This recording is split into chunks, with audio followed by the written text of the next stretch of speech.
Chuki beat.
Hey guys, welcome back to DIY Mixers Crew episode 13. Today we got a returning guest, Highwind. We're going to mix up a nice lemon meringue pie from him called Gonzo's Lemon Meringue Pie. Nice to have you back, Highwind. How you doing today, man? Doing swell, man. Glad to be here. Good to see you all. Awesome. Welcome back. Awesome. So today, guys, we're going to talk a little bit about cheesecakes. We're going to do a little bit about cheesecakes. We're going to talk about diminished returns, and we're going to do a little bit like the flavor ceilings on some concentrates. So basically, we're going to discuss that stuff today. Like I said, always, when we begin the show, make sure you check out Liquid Barn at www.liquidbarn.com. Use code Mixers Crew, get 15% off your order. For $50, you get free shipping. Also, head over to Bull City Flavors and use the code DMC6 and get 6% off your total order. And shipping, I think, is over $75. Lightning fast shipping. I love those guys. They just carried a couple new flavors they got out. I think it was a new strawberry. The FA's new strawberry. A lot of people have been talking about that. I just picked that up. So guys, I know we're running a little bit late today. That would be my fault. I apologize. We had some stuff we had to do today. But if you guys want to get started on some things, I got to get my flavors together to mix up Highwind's recipe at the end of the show for you guys. Okay. Welcome, everybody. Also, something that David didn't mention is Lewis is going to be talking about some news in vaping in the UK. Some people's put out some articles and things about that. He's going to talk about that in just a bit. And also he's going to be talking about testing your recipes in a mouth-to-lung device. So we'll get into that just a little bit later. But before we get into that, I want to talk about cheesecakes. So, a few weeks ago, I released a recipe that was called The Real Cookies and Cream. And it was an attempt to make a true Oreo flavor cookies and cream. I know that's very hard to get that dry, gritty, dark cookie flavor. But I did attempt it, and it turned out pretty well, I think. And so it got me close. Yeah. And it got me to thinking, why not take it a little bit further and take that same cookie flavor and try to translate it into a Oreo cookie cheesecake, which I know there's been several people talking about Oreo cookie cheesecake in the last few weeks. I think Skittles had mentioned he was working on one, and during live mixing on Wayne's show Friday, he mixed up one, and he liked it so good that I don't think he's released it yet. But so my first attempt was using Capella's New York cheesecake, and wasn't really satisfied with it. And so I decided, look, I'm just going to start over at the first. I'm going to order all the cheesecakes that I can and just try all of them. So that's what I'm kind of going to go through today, is those different cheesecakes that I ordered and flavor tested. So the first thing that I want to talk about is Flavora cheesecake. All right. I mixed this up at only 1%. That was the recommended on all the flavors. That's what people were kind of using it at. And to be quite honest with you, I wasn't that impressed with it. Now, I generally like Flavora flavorings, but this one just was not good at all. Let me bring up my flavor notes on it right quick. So what I got on this was an anise flavor. It didn't taste like cheesecake at all. It was it had a little bit of a marshmallowy taste to it, but it wasn't very good at all. I don't know what you would use it in, but it's definitely not a cheesecake. So that's not one I'm going to use for my Oreo cheesecake. The other one that I tried out was Real Flavors cheesecake at, let me get my camera out, at 2%. This is the SC version, the super concentrate. And it was okay, but it really wasn't what I would consider a cheesecake either. Let's see. It was it's kind of a weird flavor. What I got from this was, believe it or not, like a tart powdered candy. You ever had those tall straws of like powdered sugary tarty candy before? I don't know what they call them. Pixie sticks. Pixie sticks, exactly. Yes, sir. That's what I got from this. I don't know how they're able to call this a cheesecake, but yeah. So it just really didn't work for me either. The next one that I tried was LA cheesecake, and I mixed it up at 3%. Tested it out. Now this one is okay. It's let me bring my notes up here.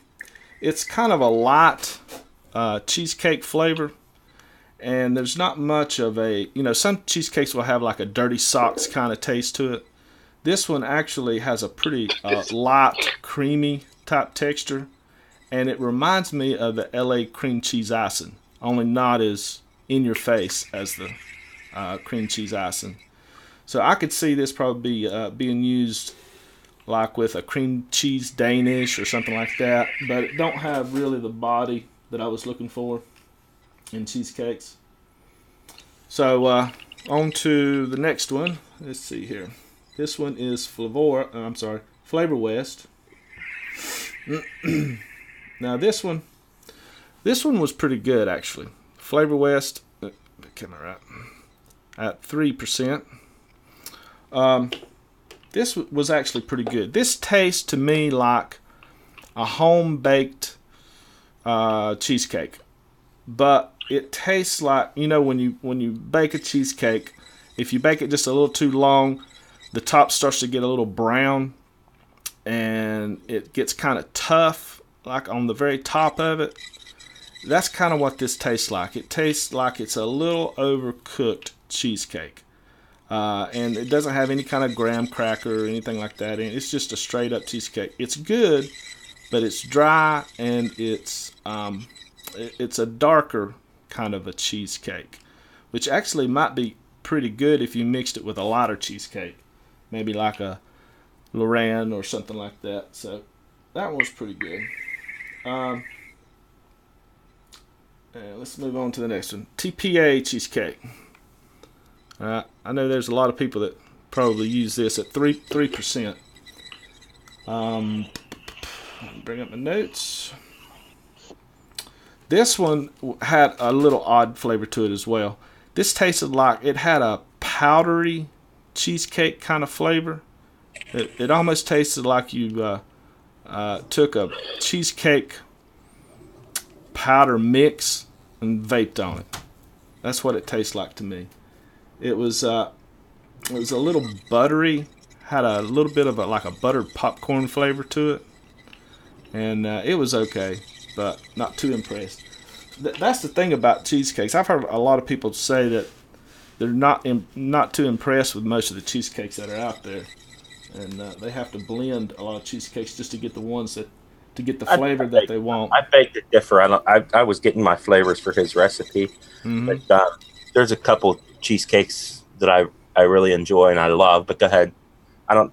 Which ones did you cover so far? I've covered Flavora, Real Flavors, LA, Flavor West, and TPA. Okay.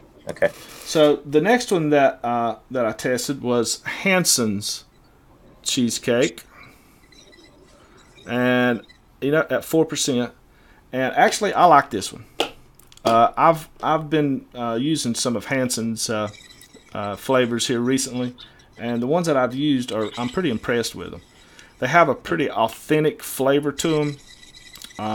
They're not very layered. They don't have like a lot of different layers in it. It's just straight cheesecake or straight pumpkin, or it's just the flavor, which I like because that way I can build around it instead of trying to have to, like with some of the Wonder Flavors stuff.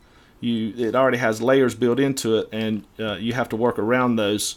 If you're not careful, you can over flavor with those. But this Hanson's cheesecake is pretty awesome.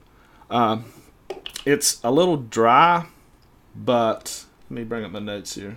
I can't remember shit right off the top of my head, so I have to write everything down. Because you're getting old. That's right.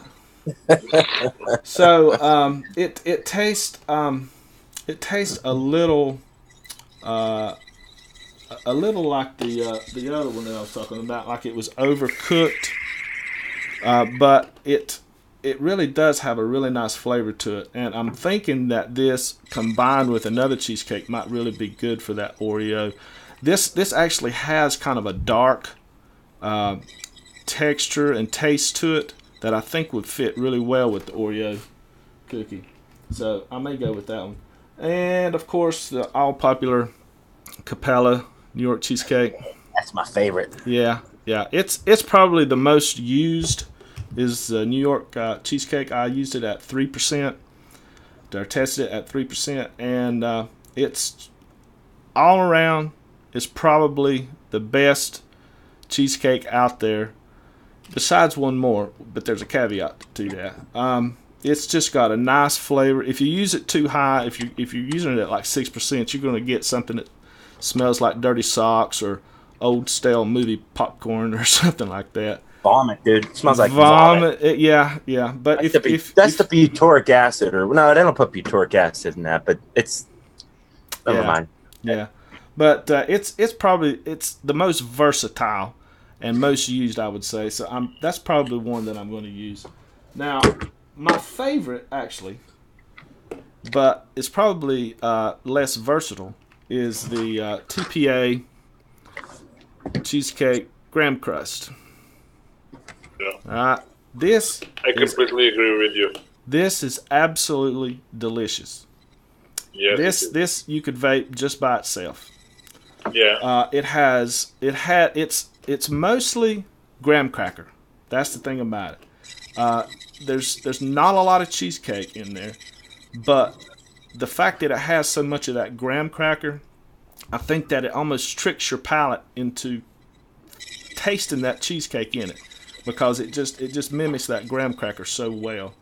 And so if you're going to be making just a straight up cheesecake, maybe with a with a fruit added or something like that, I would definitely go with the TPA cheesecake graham cracker. It's absolutely delicious. Now, for the Oreo recipe that I'm trying to come up with, I'm thinking that I'm going to use the Hanson's cheesecake, because it does have a lot of body to it, and it really does taste like an authentic home baked cheesecake.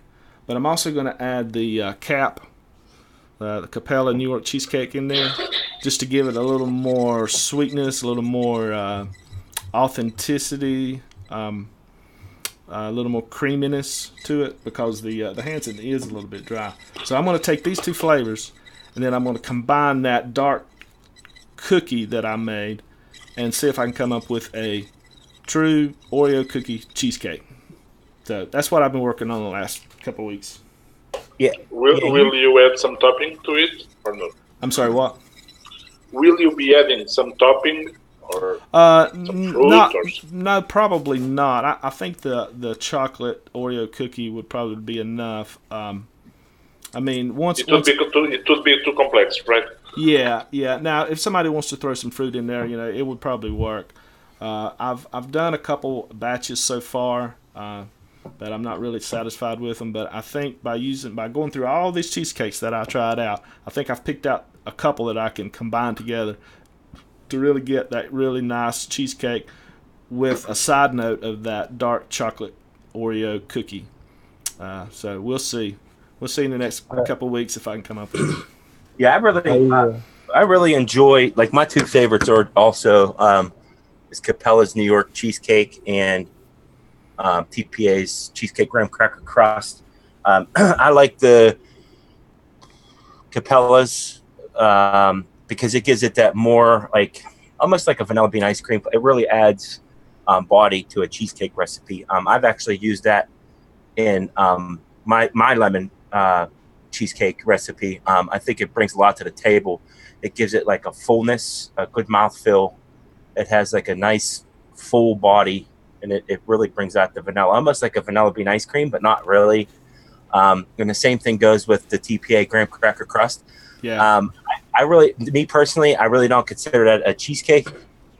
If you're trying to do like a basic cheesecake, a basic graham cracker crust, I feel that actually that brings a lot to the table when you're mixing with the cheesecake graham cracker crust, because it lacks the cheesecake aspect for me. Yeah, it does. It does for me too. But like I said, it almost tricks your palate into thinking that you're tasting cheesecake when really you're just kind of tasting that graham cracker. But yeah, I would totally agree with that. Yeah, it's really good. I like it. Yeah, I like them. Yeah. Right. So, Russell, you want to talk a little bit about diminishing returns and flavor ceilings? Yeah, I want to touch on this a bit. It's one of those subjects that's been kind of perplexing me since I first heard about it. I know Wayne and Jennifer both have articles that are on their respective sites about it. I've read both of them, and I've also talked to shout out to Emily. I've also talked to her and gotten her take on it. I'm sorry, y'all. I'm going to be reading this off my phone because I took some notes on this.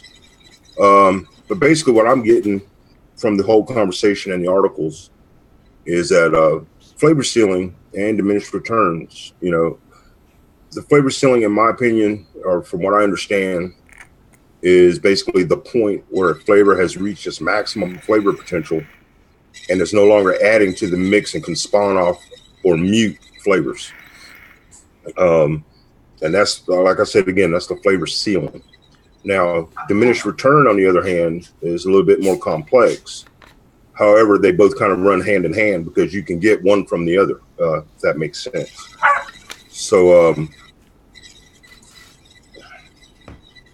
the diminished return part is the point where a flavor has reached its maximum effectiveness and begins falling off or becoming muted and is no longer returning a value to your mix.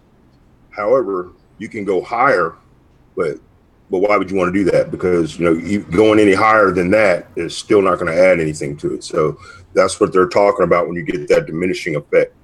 Because no matter what you do after that point, it's just not going to make it any better. You know what I mean? One of the things that Emily did bring up was a term called Frankensteining, which I had never heard until today. And basically what that is the other end of the flavor sealing spectrum, whereas that you take a flavor to its maximum, point where it's just muting itself out. It's just canceling itself out. Let's say you take something up to 2%, and at 2.5%, it starts canceling itself out. But then you take it past that to 6%, let's say, and then that flavor comes back again. So they're basically, by Frankenstein, they're meaning that it died, and now you brought it back to life again. So it was an interesting take on it. And like I said, that was the first time I'd heard that today is when I was talking to Emily. So Russell, do you think that early on, several years ago, when these commercial juices, and I guess they still are doing this, they would use pretty high percentages of flavorings in their juices. Mm-hmm. Do you think that was like part of that process of going into that Frankenstein, where it that flavor comes back at those real high percentages? Well, I don't know. I honestly think that what they thought was going on was they were using at these percentages back then, and even probably still to this day. But they're taking it to a point where it's just not doing anything, and then they go, okay, well, let's add some more. I mean, Wayne had a really good synopsis on one of his clients that he used, about that diminishing return effect, that they kept wanting him to add more simply because a lot of people think that more is better, but that's not necessarily true. So he kept adding it, simply because that's what his customer wanted. But then they were like, hey, it doesn't taste any different at 45% than it did at 20%. You know what I mean? Right. So he said that he mixed up the original percentage that he, originally sent to them, and they loved it, because it was where it was supposed to be. Yeah. So, I mean, I think that's going on a lot in the community, is that a lot of people have that mentality, that more is better. Yeah. I've really been trying to keep since my early days, I've been trying to keep a lot of my recipes well under 16% flavoring. I like to be around the 12% range or something. Yeah. Or lower now. Yeah, I disagree with that. As far as back in the early days, when juices were developed by some of the, I guess you want to say big guns in the commercial e-juice industry, like, to me, you have to look at equipment plays a big role in that. That's true. Back then, people were using Cartos.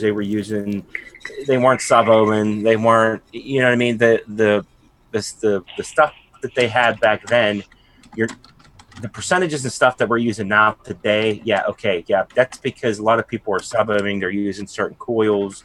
They're using nichrome. They're using nickel. Well, not too many people use nickel and titanium anymore, but they're doing claptons and with fused claptons with nichrome cores, stuff stuff like that to really picking up that flavor from the concentrates. You know, back then the choices were limited, and in order for a person to really get that flavor from that concentrate, you had to use it at a higher percentage in order for it to come through, because people weren't really running it at, you know, they might have been running at a 4.2 volt. You know what I mean? It was just the power, the you know, the mods and stuff like that weren't as powerful, than, you know, and the choices were limited.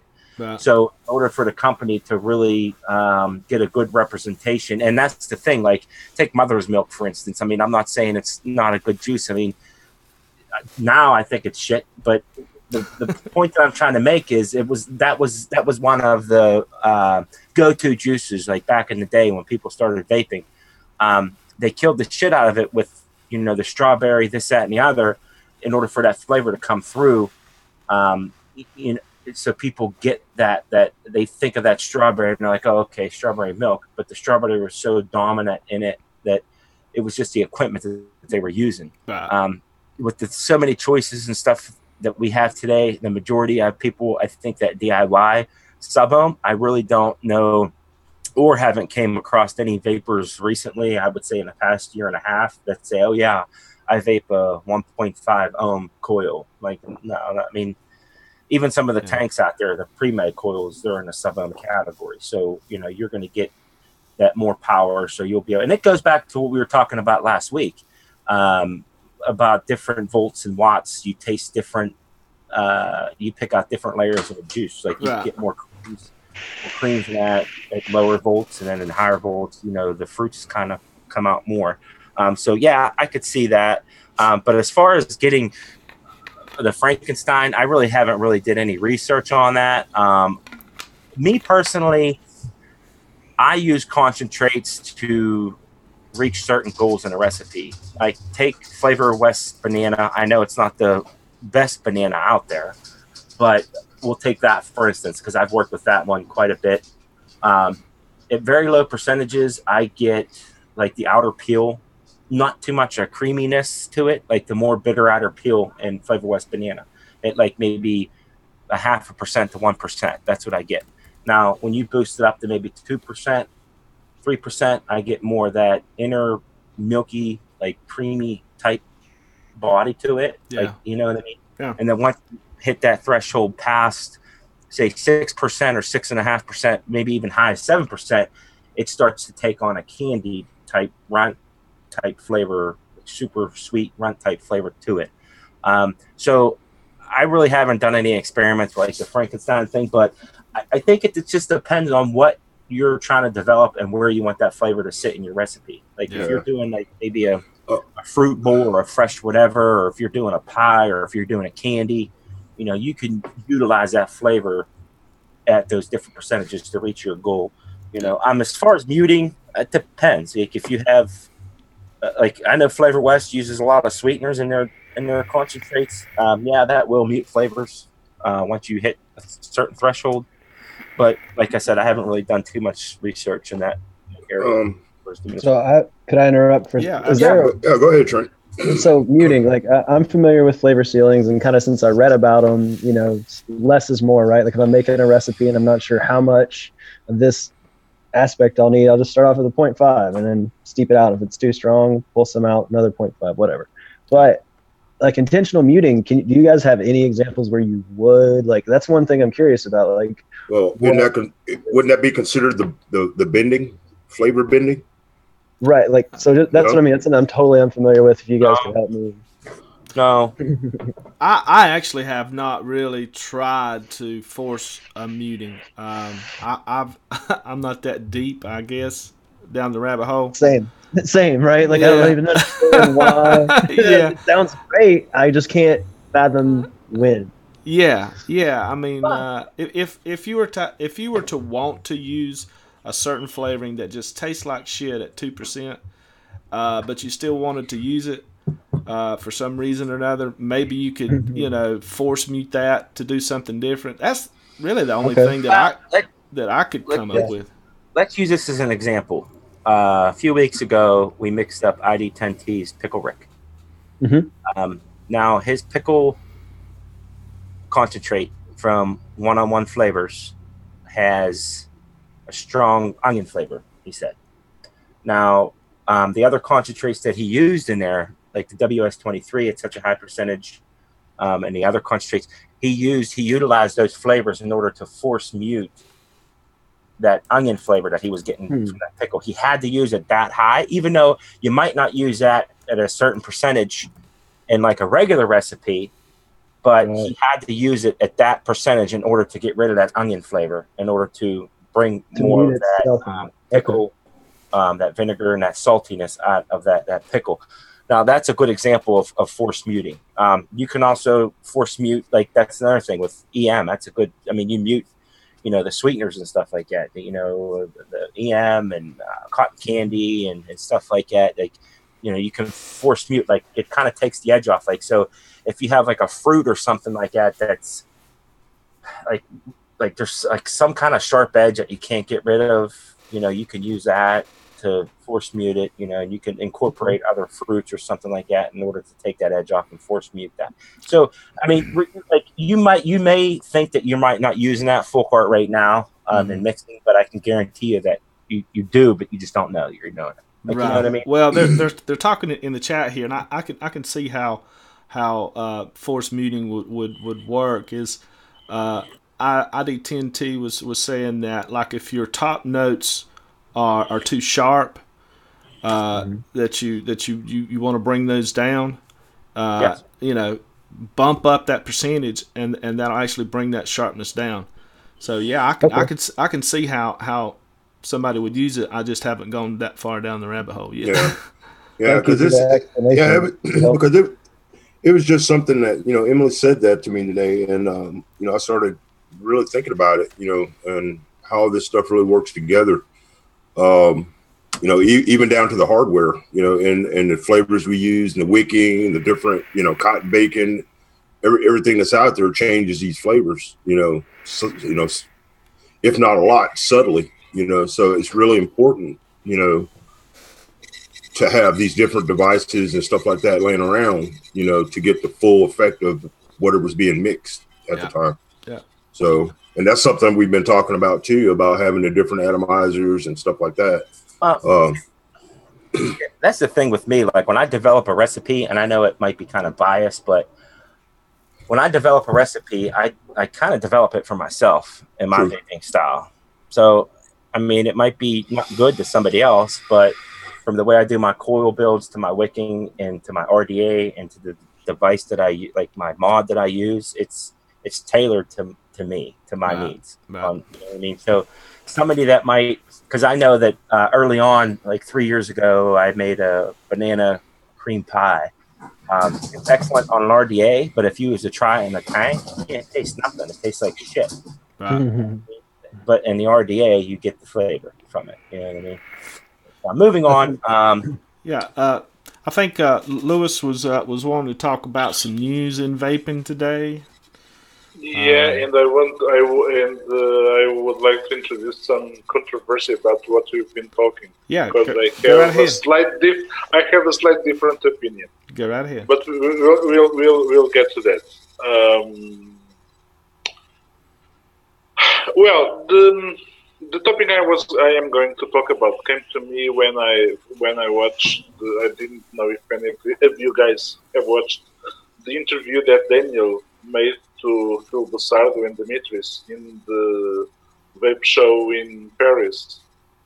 I think it was very interesting because they were talking about the introduction of the new RTA and the new tank, stock tank, that Dimitris and Phil Busardo made in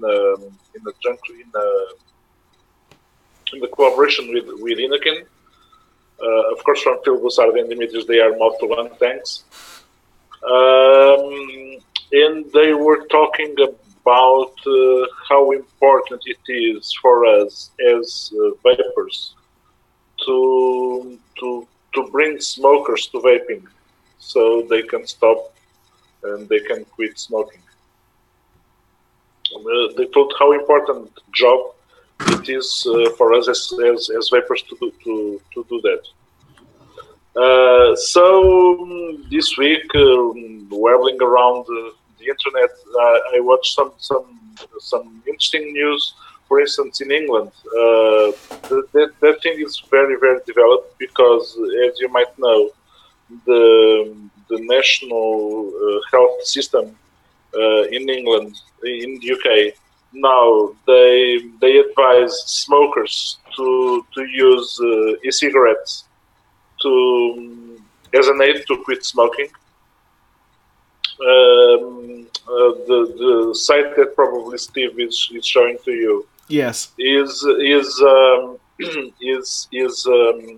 from BBC, and it's an example for you to know that now in the UK this thing is widely broadcast in the media, in TV and in newspapers.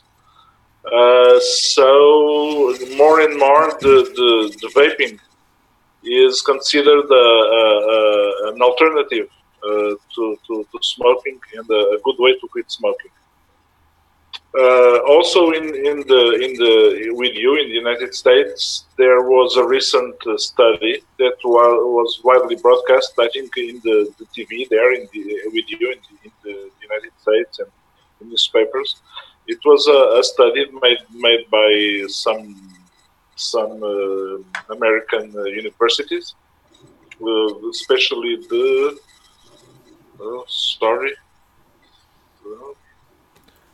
is that the NHS Health Scotland? Is that the article that you're speaking about? No, that was before Okay. from UK. Now I was talking about that Reuters article. That Reuters article was based on a study made by American universities, stating that vaping could save 6.6 million American smokers. Nice. Yeah, that researcher stated. that's pretty awesome. I was reading that, and it said that they did they had a best case scenario and a worst case scenario, and even in the worst case scenario, it would save like 1 point something million. 1.6 million. Yeah, that's the worst case. Yeah. That's So that's pretty awesome. And as this kind of news and this kind of research are spread in the media, we hope that more smokers come to us and start vaping. So what I was my goal was this. My experience, because I also sell some liquid to some friends and some neighbors and some people and friends of friends and so on. And I've been helping a few, not a few, already some smokers to quit smoking using e-cigarettes. And before I wasn't that concerned with the equipment they used to start vaping. So some went directly to, for instance, like a Melo 3 tank from Elif. That is already an airy tank. And from my experience now that I mostly advise smokers to start in vaping with starter kits, and as you might know, starter kits always are very restricted. So they are mouth-to-lung devices.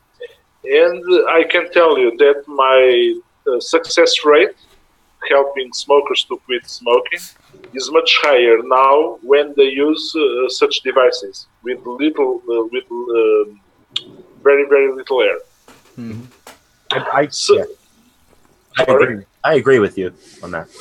So what I wanted to talk about was like Dave said, when he develops a recipe, of course he develops to himself with his own taste. But if we start having around us a lot of people using mouth-to-lung devices, and lately, as you probably noticed, There are coming out more RDAs that are mouth-to-lung devices, and more RTAs that are mouth-to-lung devices. Not only those high-end like K-Funds and Tay-Funds and brands like that cost almost $200. Now we're having the brands like DG Flavor and Vandy Vape and so on. Some Chinese brands making some affordable devices. Tanks like cost around $30. So, and there's another thing, especially here in Europe. As you might know, here we have the TPD that one of the rules is that we can't have bottles of liquid with nicotine bigger than 10 milliliters. And in most countries, for instance, here in Portugal, in some other countries like Italy and Spain, they are starting to implement a special tax to e-liquids with nicotine. So the liquid will be getting more expensive. And if we use, for instance, a Griffin or something such an RDA or a big area RTA, you go through just like hell, like crazy, and you can vape like 20 milliliters a day. Yeah. And in a mouth-to-lung device, 10 milliliters can last you till 3 days. That's true. Yep. So my point is, we should start to be concerned about developing our recipes, bearing in mind that maybe in the near future, most vapors will use mouth-to-lung devices, and not devices like we normally do in our community. You know, every recipe I make and every recipe I develop, at the end of the development, I always test it in a mouth-to-lung device. I have an Armor RDA, which is a very, very nice RDA, mouth-to-lung, a very, very small chamber. So for it to be useful, it's better to use in a squonker. But I always test my recipes there before I release them.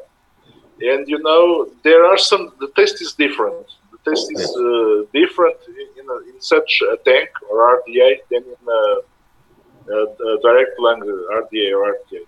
I think you need, in my opinion, though, that's all fine and dandy, but for people that are just getting off of cigarettes and stuff and tobacco and whatever, they probably need more nicotine.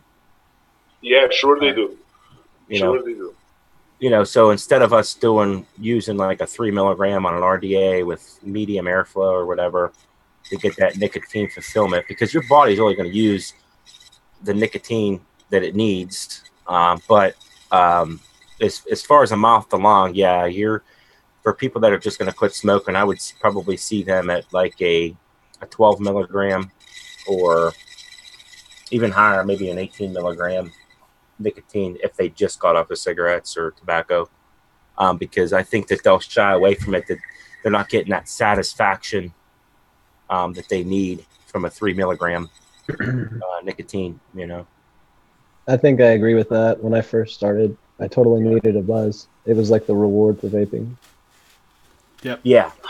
You know, that's what made it worth it. Like, oh, I get a cigarette buzz again? Okay. Yeah. And I think that's like we touched on that a few weeks ago. I think that's where to get that flavor with the development of nicotine salts and stuff like that. I really like the nicotine smooth salts from Nude Nick. I think that could play a decent role and to help a lot of people quit smoking, because, I mean, granted, yeah, you do get that throat hit from like regular free base nicotine, but with the nicotine salts, you'll get more of that flavor to come through with not that harsh throat hit, and you'll still get that nicotine satisfaction from them. You know what I mean? Yeah. Yeah.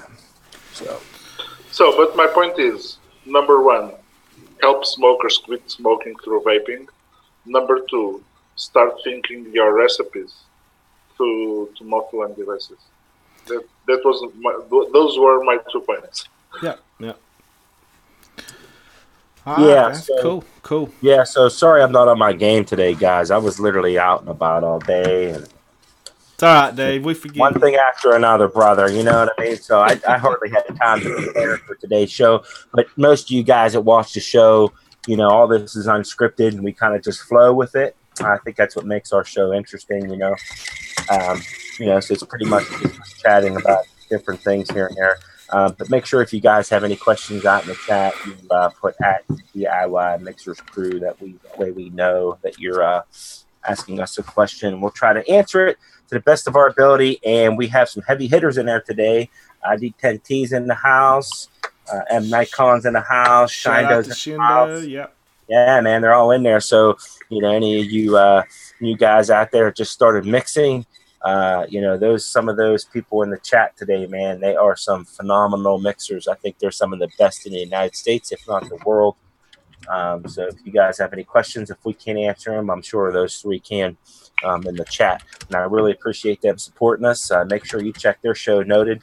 It's a badass show. They have it every week. Check that out every week for them too. They really discuss a lot of flavor testing on a lot of stuff, and it's really interesting to watch your show also. So I don't know what's next, guys. We're gonna move into the mixing, or let's let Highwind talk just a little bit. He's been he pretty can quiet. talk. I gotta get my shit set up on my mix. Yeah. Highwind, I'm really glad to have you back, bro. First time you came on, man, it was phenomenal. I really enjoyed your recipe that I mixed last time. And we're going to mix up your lemon meringue pie, which I actually have one. It's not a lemon meringue, but it's just a lemon cheesecake I actually have out there. But the flavors in there are pretty interesting. We can talk about that when we mix it. If you have anything that you want to talk about before we get into that. Yeah. Well, essentially, this is part, like, the name of it's officially the Dr. Gonzo's lemon meringue, right? And what it is I'm a huge Hunter Thompson fan. If you're not familiar with him, it's a kind of a reference to the Fear and Loathing in Las Vegas movie. But essentially, Gonzo just means kind of balls to the wall, going for it, not really, and just being honest about it. So essentially, the whole idea is that tend to bog myself down halfway through a recipe if I've been like thinking about it too hard or overanalyzing a certain aspect of it. So anyways, these are just a few recipes that I've been sitting on that I thought were pretty good, but I didn't want to post because either they were too this or too that or too new. So yeah, this is just kind of me putting out recipes that I think are good enough. And typically we'll have something like spontaneous about them. So in this particular recipe, right, like I looked up some lemon meringues after I finished this one and saw, sure, there's a lot of like similarities, but really the banana cream was like the last minute inspiration. And it's kind of like what really set its flavor apart, because I couldn't taste any banana in the beginning, but what it did is it blended in with like the custard, creamy, lemony fragrantness. And it just made a really nice, like kind of different lemon custard profile. So I liked it a lot. And even now, like almost a week later, still not really there, but I just feel like it helped. I don't know, like we said, I'm not super deep in the rabbit hole, right? But I feel like it helped something bend around, or I put in my notes that I've used it. I used it in my menage a trois recipe at a low percentage too, where you can hardly taste the banana, but it's just a great cream to kind of slip in there if you have a floral or fruity profile. I think the more I play with it, better it does. Yeah. So. Yeah, man. And I spilt my sugar cookie not long ago. I had a lot, and I don't have any now. So I've been playing with Flavor Arts cookie a lot. So really, this recipe was supposed to be mostly like kind of slipping into me doing some more bakery, some pies. I didn't want to bog myself down with it because I'm not very familiar. So I just kind of threw in some cookie and graham cracker clear as a crust. And so it was mostly about the custard, a little bit of meringue, a little bit of crust. So like I said, I'm pretty sensitive to meringue. It's definitely there at the end, and the crust just kind of gives it that good little gritty mouthfeel. Well, it looks really good. So what have you been up to, bro, man? I remember you last time we chatted, you said that, not to get off topic on your recipe, man, but you said that go ahead. Moving. Yeah, I just finished up moving from Indianapolis to Columbus. Nice. I'm actually in Georgia right now, visiting my family since I just finished up the move, and I'm like right in between jobs, so I had all the time. So yeah, I came down, spent a few days with them in old Georgia. So how do you like it up north, man? I'm from PA. I'm pretty much I could probably drive to your house now, man. Yeah, we're not far. I tell you what, man, the Yankees don't start that soon, right? Like I expected it to be totally different. I'm from Georgia. Nah, it's really like Indianapolis is built around a racetrack. Yes. Yeah. So just to give you, it's a lot more homey than I would have thought. The winters are different, but I like it, man. It's good. The weather's been pretty nice. The summers are a little cooler. It'll get cold. I hope we might have a cold winter this year. We'll see what happens. So get back to your recipe, man. I see the banana cream in there. Yes, sir. I was listening to you talking about it a little bit. Now you utilized the TPA banana cream in there. What made you decide to use that again? Was that for like more of a getting a cream out of it, or was you using that? Yeah. It was kind of to pull a layer of like a little extra cream, something complexity in there. But like the only other time I've used it like that was with my only fruit recipe, really.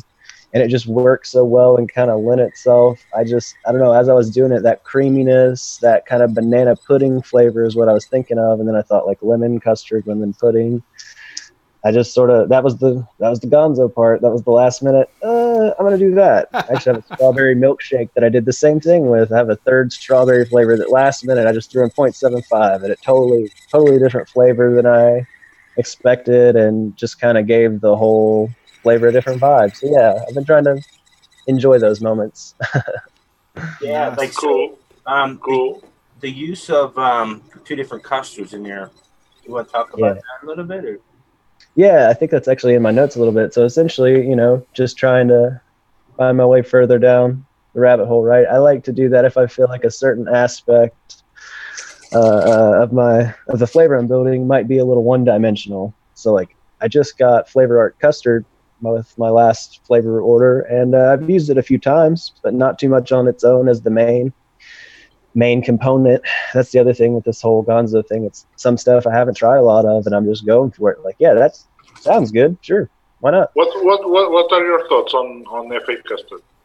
I like it. I think it's a little like I like the lack of vanilla because I enjoy vanilla custard. But if I don't want vanilla as much in my face, I haven't soloed the Flavor Art Custard either, but I definitely can smell kind of that like lemony note people talk about. That lemony there, it's different from Capella vanilla custard that we all are accustomed to, but it's different, but it's very, very nice, I think. Yeah, I agree with you.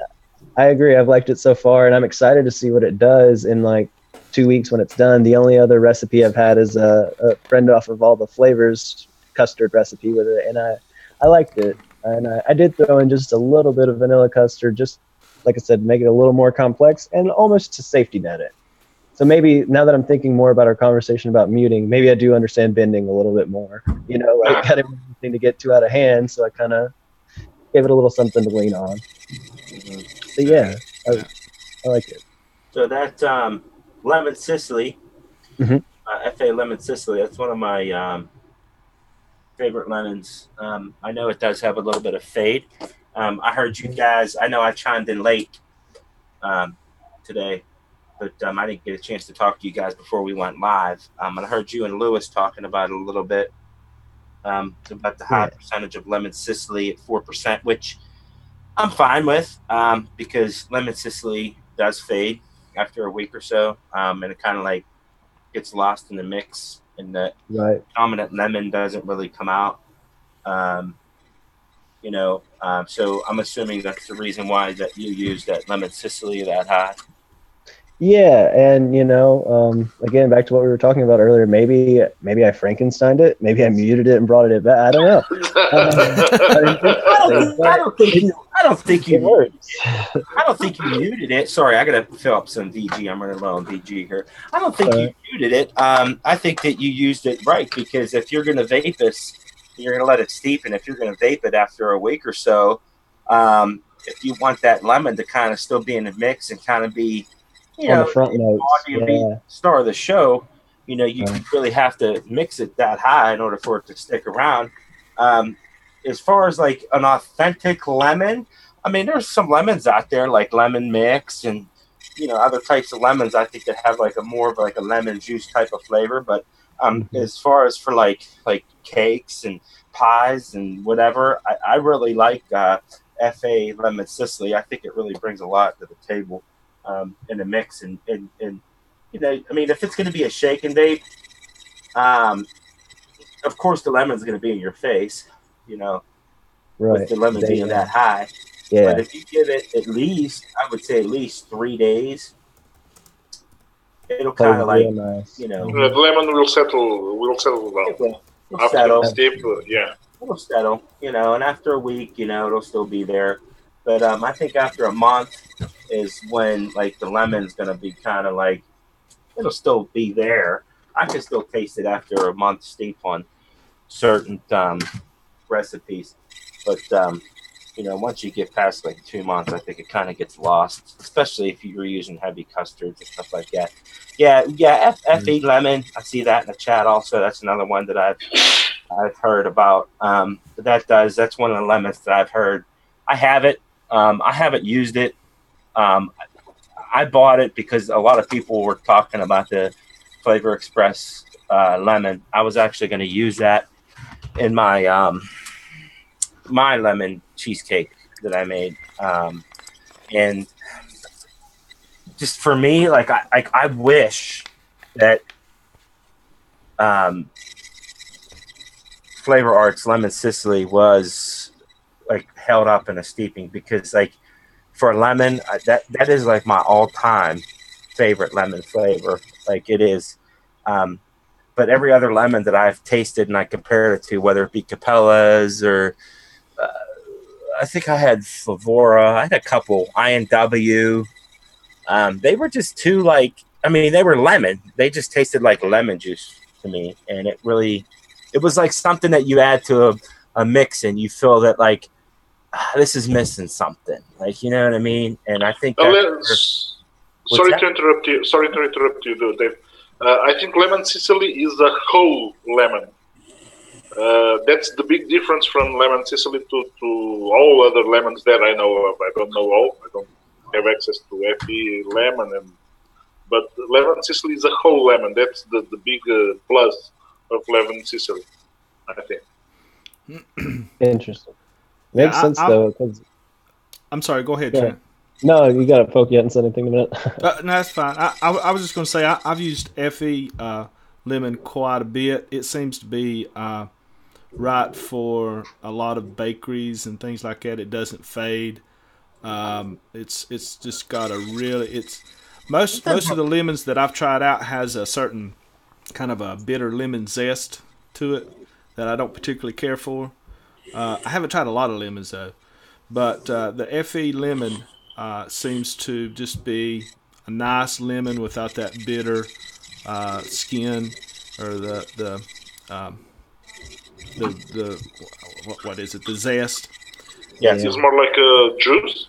It's not really a juice. It's just more like just lemon, and it's of a lemon. It goes really good with creams or bakeries or just about anything like that. And the good thing about it is it doesn't fade, so you don't have to really use it at real high percentages.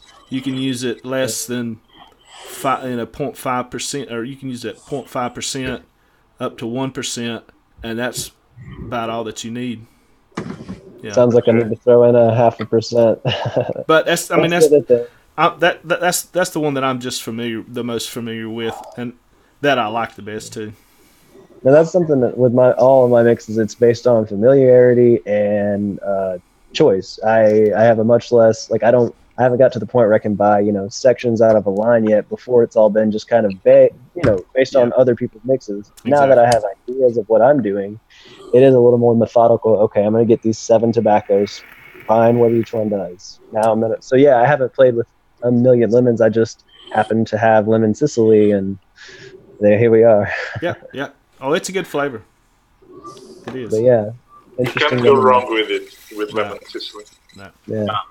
Like I said, the only downside to it is it fades. It fades, man. Like I said, and that's why I spiked it, just because the mix that I'd use, I think it was the Diner Lady, whatever it is. Yeah, Diner Lady. Dinner Lady.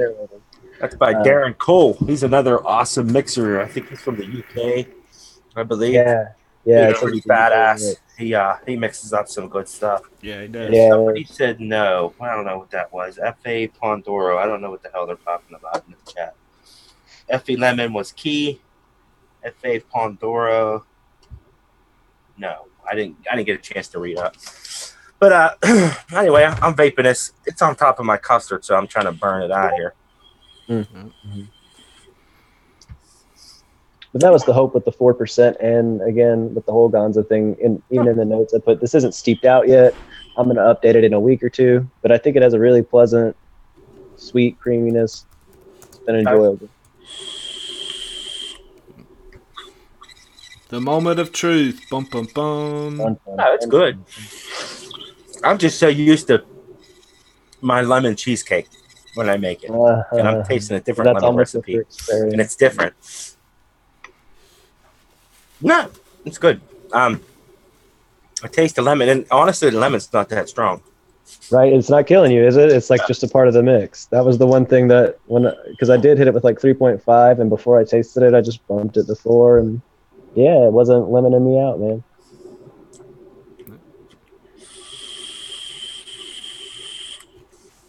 Now, lemon meringue pie, right? That's what you were going for? Yeah. How comes you didn't use lemon meringue pie? Don't have it. And I, I like to try to build it before I go straight for the flavor. Like, I have the banana bread flavor now, whatever it is. I forget who makes it. Mm-hmm. But before I got it, I just had a banana cream, right? Mm-hmm. So from that flavor, I kind of played with building a banana nut bread. But yeah, it's just I don't often go for, because I would feel like it was too specific. Like I could only make lemon meringue pie out of it. Okay. So, but I would definitely try it now. I've seen it around on ATF. It's good. It's good. You'll love it. Good. Yes. Only thing is I could see where you were going with the cookie. Now that my head's clear, I had a few drinks. That's why he was late. No, I had football today, so that's why I was late. But now that I'm like kind of getting into the game here, and I'm getting in the mood, my mind's getting kind of clear. I'm looking through your recipe. Mm-hmm. You got TPA banana cream, which I could see that you're using that for the creaminess aspect. That'll complement the meringue. Vanilla custards, I could see why you use that. The FA custard, blah, blah, blah. Meringue with the lemon Sicily, the custards, that makes the body of it. And the TPA banana cream accents that to give it more of that,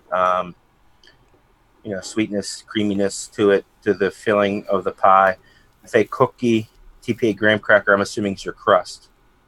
Yeah, and do you want to go for a graham crust, or was you looking more for a buttery type crust? Buttery, kind of gritty, but like an intentional afterthought, right? Like I really wanted it to be about the lemon custard, because it's like a lemon puddingy kind of pie. Mm-hmm. And the other one, since the lemon always steeps out, I get that great bakery aspect, but that's pretty much all that's left. On this, I wanted to have like my lemon custard with just a little bit of bakery at the end. Like, because at the end, that's where I get my meringue. Is right there at the finish. All the front is lemon, cream, and then as you exhale, it's kind of crispy, crunchy.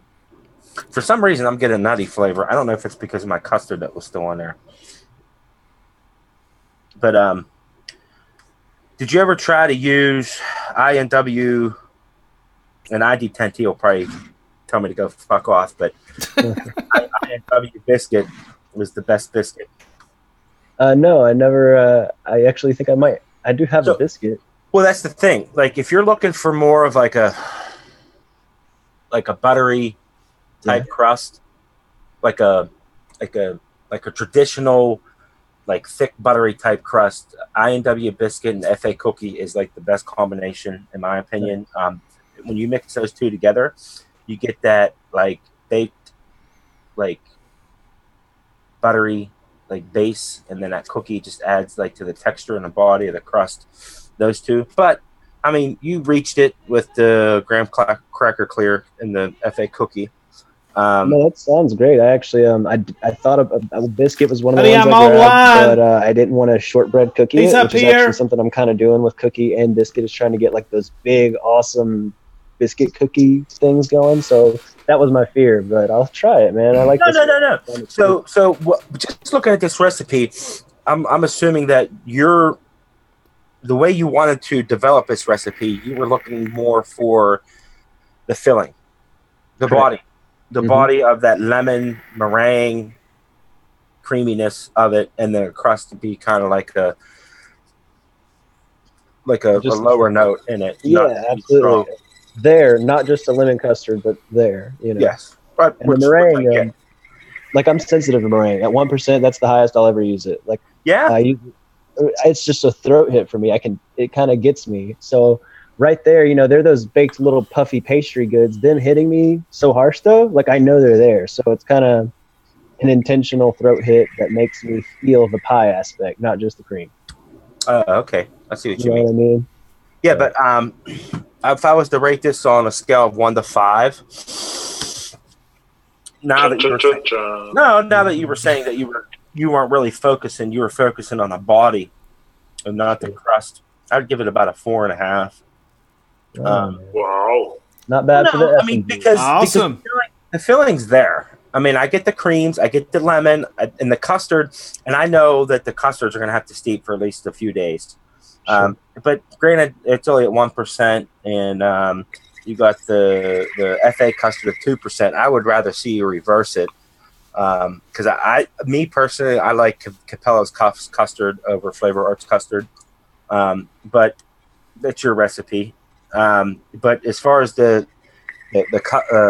meringue filling part of it, yes, it feels like I am tasting a lemon meringue pie.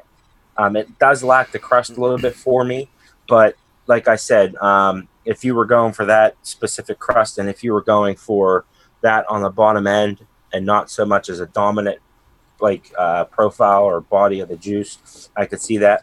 The only thing that I could say is, like, a lot of people that do pie recipes, they focus so much on the body and they don't think of the crust. If you have build a good crust in a recipe, to me, that's what makes the full experience, right? It's a pie now. Correct. But all in all, I like it. I enjoy it. It's a 4.5.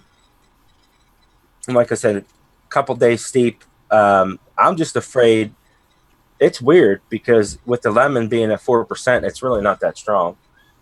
I'm just. It's still not that strong. It's a week later, and it's there. It's still on the top note. So that's kind of what I'm looking for. Because even like house-made juices, like from stores that I've gotten that were lemon cheesecakes and yada yada, 2 weeks later, left them sitting or whatever, no lemon.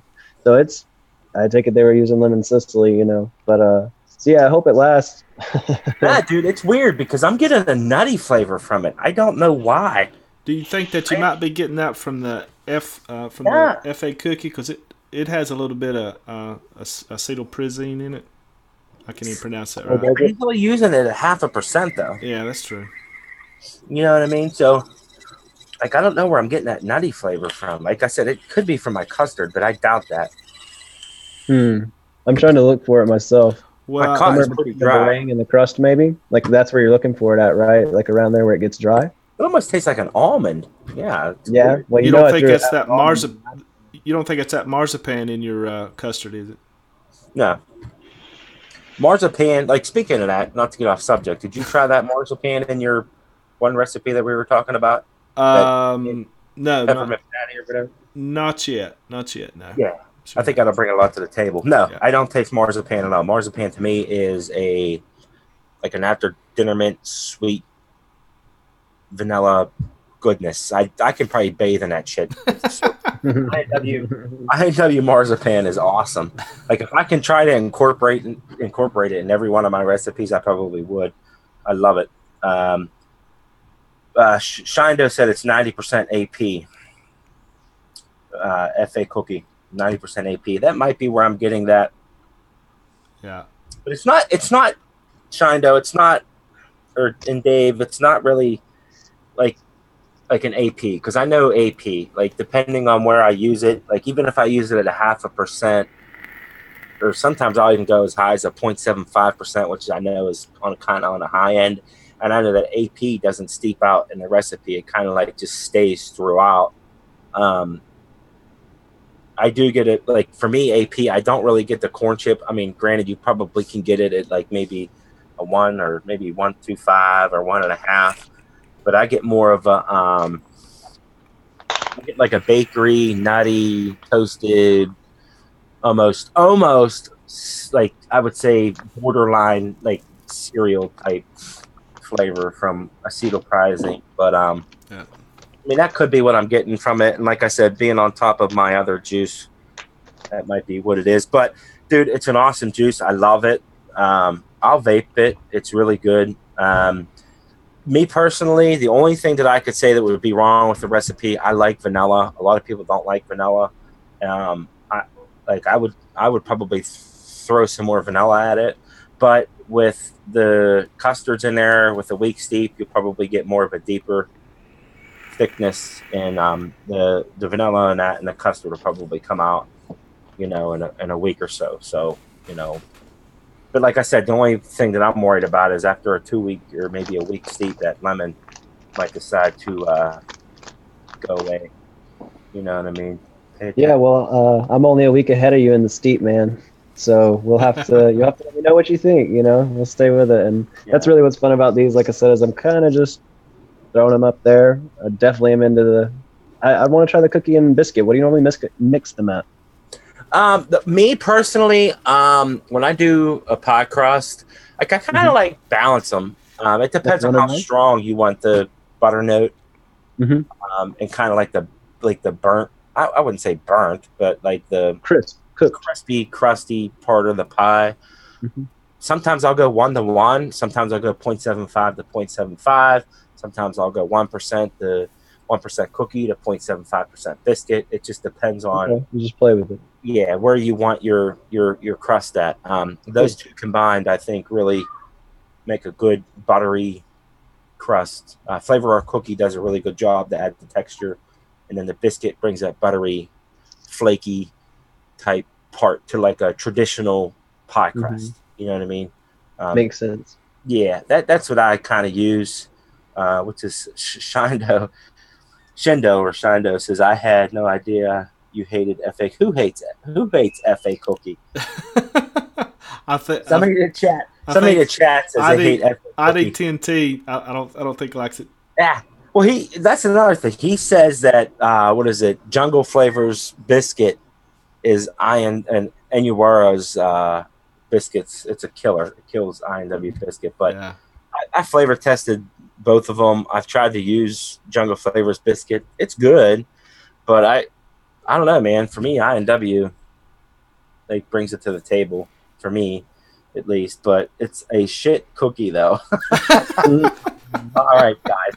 Hey, I really would like to talk to you guys in the Discord, ID10T, Highwind, if you want to stop in. We could chat about this more. I'm sorry, guys, if I was off my game today. I had a lot of shit going on. Personal life, I got that stuff taken care of. But I'm really excited that Highwind decided to come back on and rejoin us. He's a kick-ass mixer. Check him out on all the flavors. He just uploaded this recipe you said today, right? Yeah, a little earlier. Yeah, a little earlier today. I think it's really good. Like I said, I give it about a 4.5 out of 5. Me personally, I said I could probably use a little bit more vanilla in there, but like I said, once you steep it maybe for about a week, that vanilla note would probably, in that, not so much eggy, but the vanilla note would probably kind of shine through a little bit more for my liking. But other than that, man, it was a solid recipe again. Highwind, awesome, bro. Thanks for being here, Trent. Really enjoyed it, man. I appreciate it, guys. You're always welcome. Real quick. Always glad to see you. Yeah, real quick before we get out of here, make sure you guys check out our Facebook page. Check out Discord. We're always on there. A few new mixers and stuff. If you have any questions, always pop in at Discord. We got some great mixers in there that if you have any questions, they'll answer them for you. Also, make sure you check out www.liquidbarn.com. Use code MIXERSCREW. Get 15% off your order.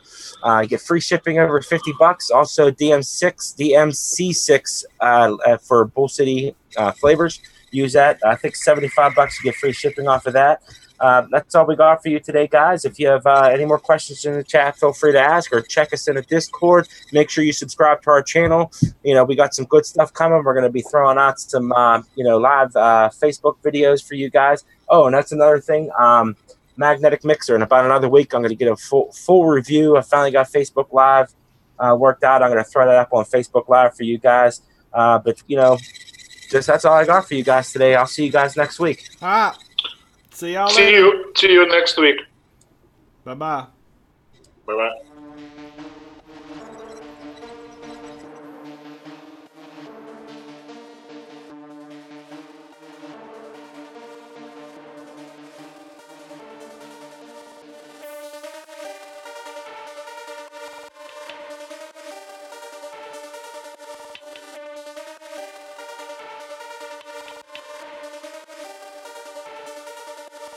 Chuki beef.